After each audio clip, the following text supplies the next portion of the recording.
আমি তো কারোর সাতেও থাকি না, পাঁচেও থাকি না, অথচ আমার এত শত্রু কেন?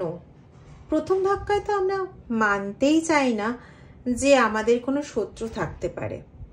পরে যখন বাড়তে থাকে, সমস্যা বাড়তে থাকে, চারিদিকে নেগেটিভ কিছু ঘটতে থাকে, মন যখন একটু হলেও বিচলিত হয়ে যায়, খুব স্বাভাবিক। আমরা একটা লিমিট পর্যন্ত সবাই যুদ্ধ করি, যুদ্ধ করতেই হয়, যুদ্ধ করার নিয়ম। না হলে ল্যামার্কবাদ, ডারউইনবাদ এগুলো থাকতো না, বা এগুলো আমাদের ক্লাস 8 থেকে আমাদের পড়তেও হতো না। সুতরাং এটা কখনোই হয় না যে জীবনে কোনো যুদ্ধ থাকবে না, জীবনে কোনো বাধা থাকবে না, এটা কখনোই হতে পারে না। কিন্তু সেখানে দাঁড়িয়েও আমাদের একটা জিনিস ভীষণভাবে বলা যেতে পারে আঘাত করে, বা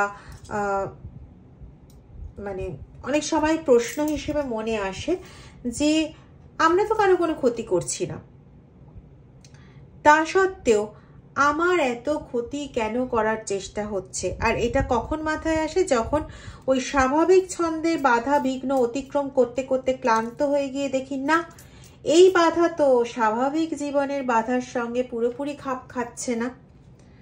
হ্যাঁ, স্বাভাবিকভাবে বাধা থাকবে, প্রতিবন্ধকতা থাকবে, আমি আবারও বলছি, কিন্তু এটা ঠিক সেরকম নয়। তখনই গিয়ে মানুষের মনে এই প্রশ্নটা আসে যে এত বাধা কেন, এত কিছু কেন? আমি তো কারোর কখনো ক্ষতি করিনি। মজার বিষয়টা হচ্ছে আপনি ক্ষতি করেননি বলেই আপনার ক্ষতির সম্ভাবনা এত বেড়ে যাচ্ছে। তো তাহলে পরবর্তী কথাটা আসতে পারে, তাহলে আমি খারাপ মানুষ হয়ে যাই। এখানে আমার উত্তরটা হচ্ছে, আপনি চাইলেও, হাজারবার সহস্রবার চাইলেও আপনি সেই মানুষটা, মানে সেই খারাপ ক্যারেক্টারটা হতে পারবেন না। হ্যাঁ, আপনি চেঁচাতে পারেন, আপনি ঝগড়া করতে পারেন, আপনি বীতশ্রদ্ধ হয়ে জীবন থেকে অবসন্ন নেওয়ার কথা ভাবতে পারেন, মানে অবসন্ন না, মানে জীবন থেকে রিটায়ারমেন্ট নেওয়ার কথা ভাবতে পারেন, অনেক কিছু ভাবতে পারেন, কিন্তু ক্ষতি করার মতন মানসিকতা আপনি আর অ্যাচিভ করতে পারবেন না। এটা আপনার পক্ষে সম্ভব নয়, কারণ আপনার মেন্টালিটিটা ওরকম নয়। তো আজকে আমরা এই রিলেটেড বিষয় নিয়েই আজকে আমাদের ভিডিও। সেখানে এই ভিডিওটা এই জন্য যে কি এমন ব্যাপার, কি এমন সমস্যা যার জন্য, বা কি এমন আছে যার জন্য আমি কিছু করতে না চেয়েও, বা আমি কারোর কোনো ক্ষতি না চেয়েও কন্টিনিউ আমার ক্ষতি হচ্ছে, বা আমার প্রতি শত্রুতা হচ্ছে, বা জেলাসি হচ্ছে। তো আজকে ভিডিও সেই নিয়ে, দেখা যাক কি বেরোয়। ওম নমঃ শিবায়, ওম নমঃ শিবায়, ওম নমঃ শিবায়।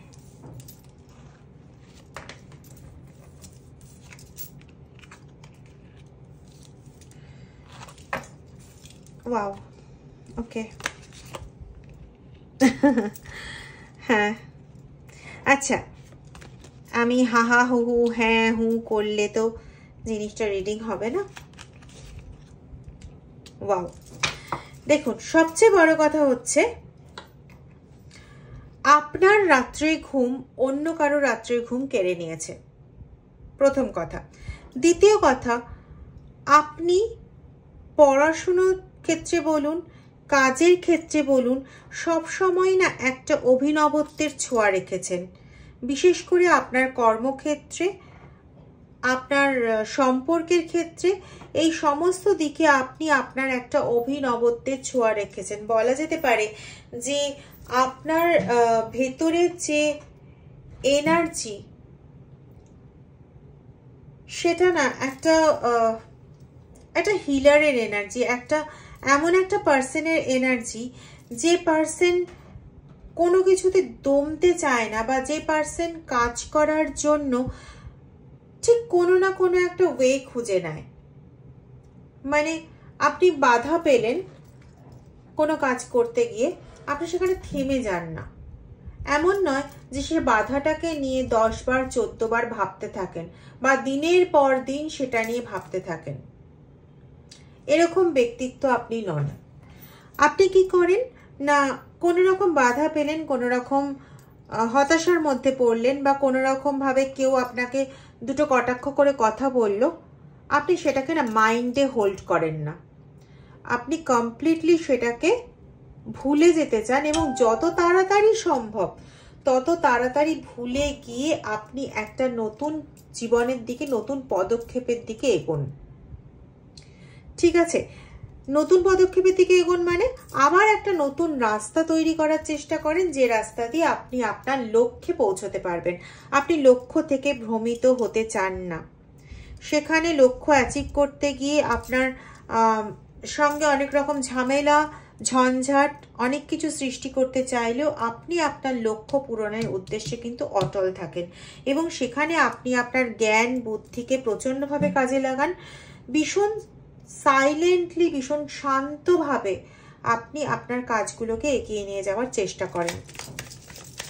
ঠিক আছে, এটা গেল প্রথম কথা। দ্বিতীয় কথা হচ্ছে,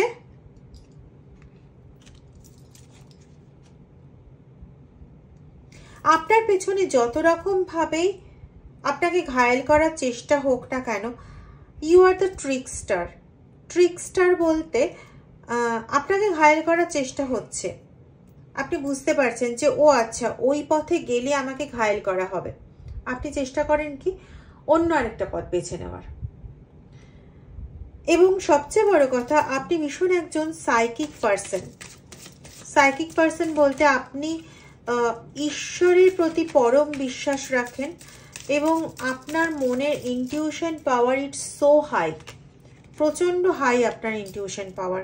ইয়েস, এবং এই ইনটিউশন পাওয়ারের ওপর বিলিভ করে আপনি কর্মটাও করতে জানেন, এবং সেই কর্মে আপনি গ্রোথও পান। ঠিক আছে, মানে এটা এরকম যে আপনি বলতে গেলে আপনি একজন এক্সট্রা অর্ডিনারি পার্সন। মানে একই কাজ, হয়তো অফিসে সমস্ত কলিগরা একই কাজ করছে, ঠিক আছে, কিন্তু আপনার ব্যাপারটা না ফুল আলাদা হয়ে যায়, একদম পুরোপুরি আলাদা হয়ে যায়। আপনি কাজটা করছেন, বাকিরাও কাজটা করছে, কিন্তু আপনার কাজ করার মধ্যে এমন একটা অভিনবত্ব থাকে, এমন একটা ইন্টেলিজেন্ট ব্যাপার স্যাপার থাকে, এমন একটা বুদ্ধিমত্তার পরিচয় থাকে। শুধু অফিসের ক্ষেত্রে কেন বলবো, সংসারের ক্ষেত্রে, ঘরের ক্ষেত্রে, বা সামাজিক কোনো কর্তব্য করতে গিয়ে, বিভিন্ন আসপেক্টে আপনি আপনার এমন একটা এক্সট্রাঅর্ডিনারি ব্যাপারে ছোঁয়া রাখেন, যেখানে খুব চট করে না বাকিদের থেকে আপনাকে আলাদা করা যায়, খুব চট করে আপনি চোখে পড়ে যান। মানে আপনি কাজটাই ওরকম করেন, চোখে পড়ার মতন কাজ করেন, পুরস্কার পাবার মতন কাজ করেন। অফিসের সমস্ত কলিগদের মধ্যে আপনাকে স্বতন্ত্র করে, মানে পুরো হাইলাইটেড একজন আলাদা পার্সন করে আপনার বসের চোখে আপনি পড়ে যান। পরিবারেও তাই, পরিবারে অনেকজন রয়েছেন, সদস্য রয়েছেন, তাদের মধ্যে আপনি একদম হাইলাইটেড হয়ে পরিবারের বড়দের কাছে, বা পরিবারের যাদের কাছে হাইলাইটেড হওয়া প্রয়োজন তাদের কাছে আপনি ঠিক হাইলাইটেড হয়ে যান। তো এই নেচারগুলো যেমন আপনাকে অন্যদের থেকে আলাদা করে তোলে, ঠিক এই নেচারগুলোই আপনার শত্রু সংখ্যা বা আপনার প্রতি নেগেটিভ দৃষ্টিভঙ্গি ফেলার লোকের সংখ্যা বাড়িয়ে দেয়। ঠিক আছে, আর এছাড়াও আরেকটা যে নেচারটা আমি দেখতে পাচ্ছি এখানে, সেটা হচ্ছে আপনি একা থাকতে পছন্দ করেন। একা থাকতে পছন্দ করেন মানে যখন কোনো কাজ নিয়ে আপনি পড়ছেন, তখন সেই কাজটা কিভাবে সম্পন্ন হবে, কিভাবে সেই কাজটাকে নিয়ে আপনি এগোবেন, সেখানে যতই বাধা বিপত্তি থাক না কেন, তা সত্ত্বেও আপনি কাজটা কিভাবে সম্পন্ন করে সুইফটলি বেরিয়ে আসবেন, এই যে চিন্তা ভাবনাগুলো, এগুলো আপনি একা করতে খুব ভালোবাসেন। এবং এই যে আপনি এখানে কারোর সঙ্গ নেন না বা কাউকে ইনভলভ করেন না, ইয়েস, এখানে যে আপনি কাউকে ইনভলভ না করে আপনি পুরো জায়গাটাতে উইন করে যান, সেটা মানুষের কাছে আরেকটা বিষয় আপনার প্রতি বিরক্ত হওয়ার, আপনার প্রতি শত্রুতা করার। কেন আপনি অন্যকে ইনভলভ করছেন না? হ্যাঁ, মানে ওরা কি ফেল না? আপনি নিজেকে কি মনে করেন? আপনার বিশাল বুদ্ধি শুদ্ধি আছে, এরকম ব্যাপার। ওদের কোনো বুদ্ধি শুদ্ধি নেই। ওদেরকে যদি সঙ্গে নিয়ে নেওয়া হতো তাহলে কি সমস্যা হতো? আপনি একা নিজের মানে নামটা কিনতে পারতেন না? কিন্তু ওরা এগুলো বুঝতে চায় না যে আপনি আপনার ট্রাভেলটা, আপনার স্ট্রাগলটা আপনি অন্য কারোর সঙ্গে ভাগ করতে চান না। আপনি চান না যে আরেকটা মানুষও আপনার সঙ্গে এই স্ট্রাগলে যোগ দিয়ে সেও ব্যতিব্যস্ত হোক। কিন্তু এটা আপনার মানসিকতা, আপনার ভাবনা। কিন্তু ওই ব্যক্তি সম্পূর্ণ উল্টো কিছু ভাবে, যে আপনি নিজের নাম কেনার জন্য, নিজের অস্তিত্বটাকে বড় করে দেখানোর জন্য, নিজেকে হাইফাই লেভেলে দেখানোর জন্য আপনি এই কাজগুলো করেন। এর জন্য আপনার শত্রুর অভাব নেই। কিন্তু আপনার শত্রুরা আবার আপনার এগেনস্টে বিশেষ কিছু বলে উঠতে পারে না, কারণ পরিবারের মধ্যে হোক বা অফিসের মধ্যে হোক, আপনার কাজের জন্য, আপনার দূরদৃষ্টিতার জন্য, আপনার ব্যবহারের জন্য আপনি প্রচণ্ডভাবে মানুষের কাছে জনপ্রিয় একাংশে। তো এই জন্য তারা কি করছে না, তারা অন্যভাবে আপনাকে ক্ষতিগ্রস্ত করার চেষ্টা করে। ঠিক আছে, সেটা যে কোনোভাবে হতে পারে। হয়তো ট্রাভেলের ক্ষেত্রে প্রবলেম করে দিয়ে, বা বাড়ির ক্ষেত্রে কোনো রকম ইন্ধনজাত প্রবলেম ক্রিয়েট করে দিয়ে চেষ্টা করে যায়, কিন্তু লাভের লাভ তারা খুব একটা কিছু করতে পারে না। তবে হ্যাঁ, যে দিকটাতে আপনি উইক থাকেন, মানে ধরুন আপনি আপনার পরিবারের প্রতি উইক, তো আপনার পরিবারের দিকে কোনো রকম ঝামেলা হলে আপনি সেটাকে খুব চট করে মেনে নিতে পারেন না। তো সেই জায়গাটাকে ওরা খুঁচিয়ে খুঁচিয়ে ঘা করার চেষ্টা করে, যে কোনো তো ভাবে একে আমি মেন্টালি সফট করে ফেলি, একে আমি মেন্টালি ভেঙে ফেলি, তাহলে এই জায়গাগুলো করতে পারবে না। যে জায়গাগুলো করে করে সবার কাছে নাম কিনছে, সবার কাছে ভালো হচ্ছে, নিজে শক্তিশালী হচ্ছে বা নিজের মধ্যে স্ট্রেংথ বাড়ছে, সেই জায়গাগুলোকে গায়েব করানোর জন্য এরা এই কাজটা করে থাকে। সেকেন্ড, মানে কি বলবো, সত্যি আপনি আর পাঁচটা মানুষের মতো না। এক তো আপনি নিজের কাজ নিজে করতে ভালোবাসেন, সেখানে কোনো রকম হার্ডেল থাকলে সেটা ক্রস করার জন্য আপনি আরেকজন মানুষকে ইনভলভ করে তাকে ক্ষতিগ্রস্ত করতে চান না। থার্ড আরেকটা ব্যাপার হচ্ছে যে যাই হয়ে যাক না কেন লাইফে, আপস অ্যান্ড ডাউনস যাই আসুক না কেন, আপটা আপনি অনেকের সঙ্গে শেয়ার করে নেন, কিন্তু ডাউনসটা আপনি একা, কমপ্লিটলি একা ম্যানেজ করতে ভালোবাসেন। এবং আপনি খুব ভালো এনার্জি ট্রান্সফরমেশন করতে পারেন। এনার্জি ট্রান্সফরমেশন মানে কোনো পরিস্থিতি খারাপ হয়ে গেল, সেই পরিস্থিতিকে আপনি ভালো করার জন্য, ইয়েস, কোনো পরিস্থিতি সম্পর্কের ক্ষেত্রে বা আপনার সঙ্গে কর্মের সম্পর্ক প্রচন্ড ভালো, তো কর্মের ক্ষেত্রে আপনার কোনো রকম ভাবে হ্যাপাসাট হয়ে গেল, তো আপনি যে কোনো ভাবে সেই পরিস্থিতিকে চেঞ্জ করতে পারেন খুব ভালোভাবে। মানে এই এনার্জিটা, আপনার মধ্যে যে এনার্জিটা আছে না, আমি পাচ্ছি এই এনার্জিটা কমপ্লিটলি একটা আলাদা এনার্জি। মানে এটা এমন একটা এনার্জি, এটা ইনটিউশন এনার্জি তো অবভিয়াসলি, এবং তার সঙ্গে এমন একটা ধরনের এনার্জি, যে এনার্জিটা মানে আপনাকে একদম হাইয়েস্ট র্যাঙ্কে নিয়ে যায়, যে এনার্জিটা আপনাকে সবার থেকে পুরো আলাদা করে, যে এনার্জিটা এই আমাদের এই যে দেখাশোনার মধ্যে, 3 ডাইমেনশনাল ফিগারের মধ্যে যে এনার্জি পড়ে, এটা আদৌ সেরকম এনার্জি নয়। এটা একটা দিব্য এনার্জি। বলেছিলাম প্রথমেই আপনি একজন সাইকিক পার্সন, সো আমার তরফ থেকে আপনাকে আন্তরিক কি বলবো, শ্রদ্ধা, ভালোবাসা, আপনাকে আমি প্রণাম জানাই। সোজা কথা, আপনাকে আমি প্রণাম জানাই। এটা আমি আলাদা করে রাখলাম কারণ হচ্ছে এইটা হচ্ছে সেই পার্সোনালিটি, সেই ব্যক্তিত্ব যার মনটা পুরো অন্ধকারে ভরা, যে কমপ্লিটলি চেষ্টা করে কিভাবে সমস্যায় আক্রান্ত করা যায় আপনাকে।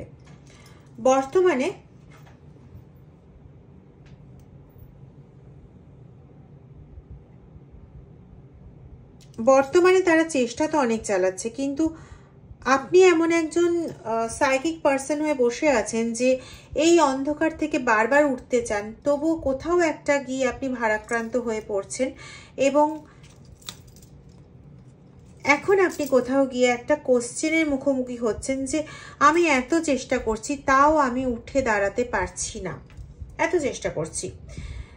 ঠিক আছে, তো এই একটা বড় ব্যাপার যার জন্য আপনি মানুষের কাছে বন্ধু কম শত্রু বেশি।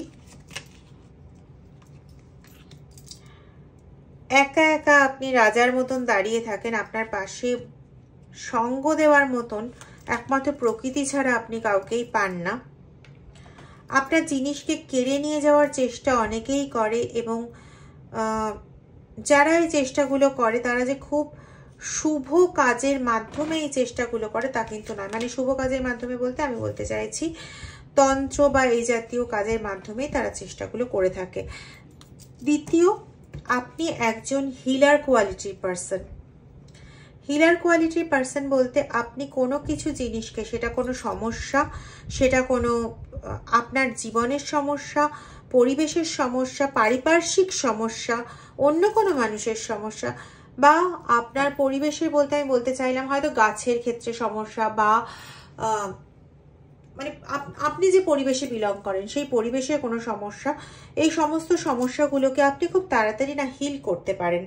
আমি একটু আগেই বলেছিলাম আপনি একজন এনার্জি ট্রান্সফর্মার, তো নেগেটিভ এনার্জিকে পজিটিভ এনার্জিতে চেঞ্জ করতে পারেন আপনি খুব ভালো। কিন্তু এই ক্রাইটেরিয়াটাই আপনার এই মুহূর্তে কোথাও ক্লান্ত বিধ্বস্ত হয়ে যাচ্ছে, আর সেখান থেকেই আপনার মনে এই প্রশ্নটা আসছে যে আমি তো কোনোদিন কারোর ক্ষতি করার চেষ্টা করিনি, অথচ মানুষ আমার ক্ষতি করার এত কেন চেষ্টা করে।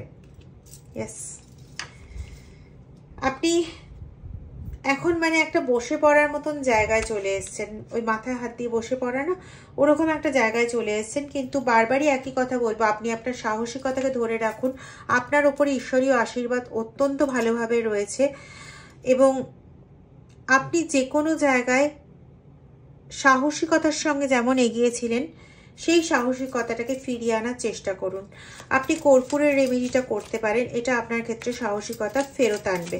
আমার বিভিন্ন ভিডিওতে কর্পূরের রেমেডি প্রচুর বলা আছে, যে কোনো একটা রেমেডি করতে পারেন। এতে আপনার সঙ্গে যারা শত্রুতা করছে ওই তাদের জানলার বাইরেই শত্রুতা করে যেতে হবে, আপনাকে পুরোপুরিভাবে বিধ্বস্ত মানে একদম ত্রস্ত ভীত করে উঠতে পারবে না।